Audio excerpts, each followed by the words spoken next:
Hey programmers, how is it going?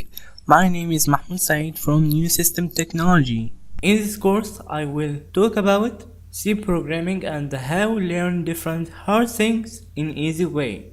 So, at this time, I could be a guide to shortest path to achieve in this language, and we need to build your good knowledge about the basics, because if you take a foundation as perfect, would be professional at the other parts. So this course will be starting as a workshop and tutorial in the same way.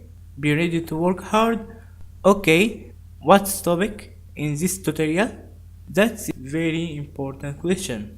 In the first, basics of language like program structure, flow control, variables, and data type and function, and how to make programs on flowchart and compile it on your computer. In second, standard library usages like strings, files, math, graphic library, and so on.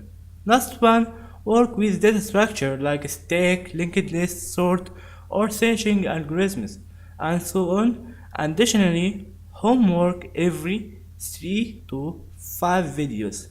Don't forget it, because I will check your homework every week. Let's start it. In the end, hit like button and share this video with your friend, and can you ask me anything at any time in comments on YouTube or Facebook. Thank you. See you next time. Bye.